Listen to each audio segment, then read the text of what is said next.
Why didn't Boaz immediately agree to marry Ruth? This is the question that we seek to answer today as we continue our verse-by-verse study of the book of Ruth on Walking Through the Bible.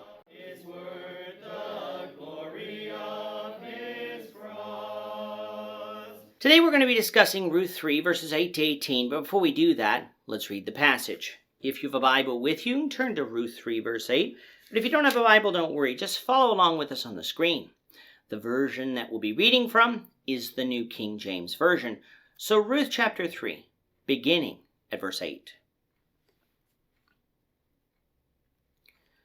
Now it happened at midnight that the man was startled and turned himself, and there a woman was lying at his feet. And he said, "Who are you?" So she answered, "I am Ruth, your maidservant. Take your maidservant under your wing, for you are a close relative." Then he said, "Blessed are you of the Lord, my daughter, for you have shown more kindness at the end than at the beginning, in that you did not go after young men, whether poor or rich. And now, my daughter, do not fear. I will do for you all that you request, for all the people of my town know that you are a virtuous woman. Now it is true that I am a close relative. However, there is a relative closer than I. Stay this night, and in the morning it shall be that if he will perform the duty of a close relative for you, good, let him do it. But if he does not want to perform the duty for you, then I will perform the duty for you, as the Lord lives. Lie down until morning." So she lay at his feet until morning, and she arose before one could recognize another. Then he said, "Do not let it be known that the woman came to the threshing floor." Also, he said, "Bring the shawl that is on you and hold it." And when she held it, he measured 6 ephahs of barley and laid it on her. Then she went into the city. When she came to her mother-in-law, she said, "Is that you, my daughter?" Then she told her all that the man had done for her. And she said, "These 6 ephahs of barley he gave me, for he said to me, 'Do not go empty-handed to your mother-in-law.'" Then she said, "Sit still, my daughter, until you know how the matter will turn out. For the man will not rest until he has concluded the matter this day." In our last lesson, we discussed Naomi's plan to get Ruth to marry Boaz, following the custom of levirate marriage. We explained that the plan of Naomi was where Ruth would lay at the feet of Boaz, and that was not something sexually illicit, as some contend, but an act of a humble servant who would trust in the goodness of her kinsman redeemer. We know this to be true because of what we read just a few moments ago. Verse 7 told us that Ruth laid down at Boaz's feet, and then in verse 8, we find that it wasn't until midnight that Boaz awoke, being startled that a woman was lying at his feet. If uncovering his feet was some Bible euphemism for sex, then it certainly took a long time for Boaz to notice, even if he was sleeping. But Boaz's reaction and actions afterward also show us that what Ruth did was nothing illicit.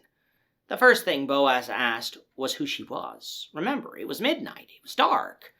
Just because a young woman was lying at his feet didn't mean that Boaz would naturally know who it was. Ruth responded that it was her, and then explained her intentions. She asked Boaz to take her under his wing, for he was a close relative. Right then and there, she was not asking for sex.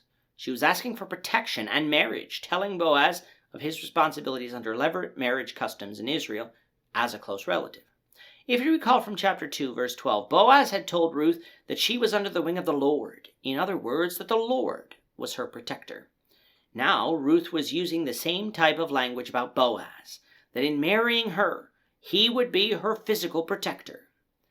Now, you might think that Boaz would have said that he'll have to think about it, or scold her for approaching him in the middle of the night with his request, but he didn't do those things.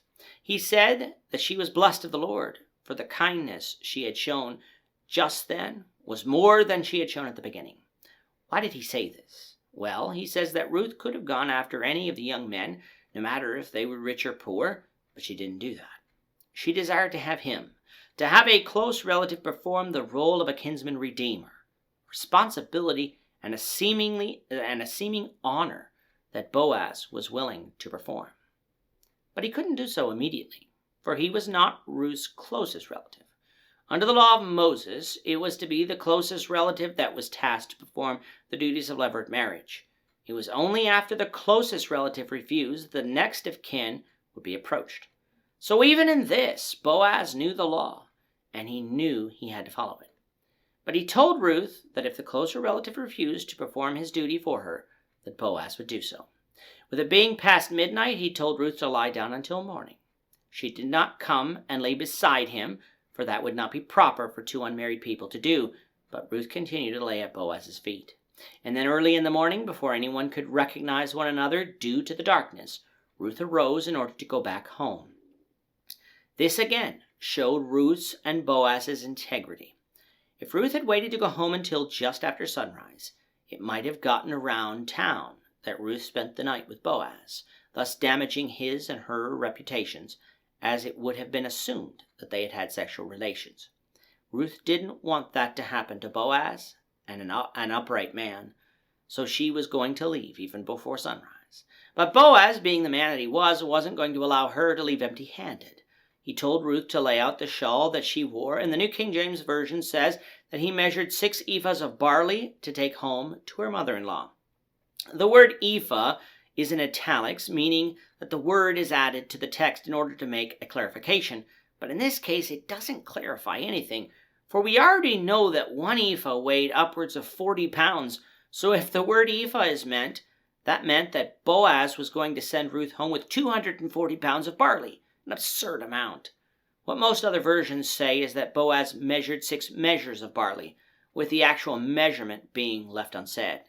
Needless to say, it was a measurement that would fit into her shawl that she could carry home. When Ruth came back to Naomi, she told Naomi all that was done, and Naomi's response was, "Be patient," for Boaz would be quick in concluding the matter. In fact, he would likely conclude the matter that very day. For that conclusion, we invite you to watch the next lesson as we begin examining chapter 4. With that, our time is up for today. The Lord willing, we hope you'll join us for tomorrow's discussion of Ruth chapter 4, verses 1 to 12, as we continue our walk through the Bible, one verse at a time. Thank you for watching today's episode. We hope that you found it edifying and ask that you not only subscribe to our channel and podcast, but that you like and share this episode among your friends, so that the saving gospel of Jesus Christ can go out to the whole world.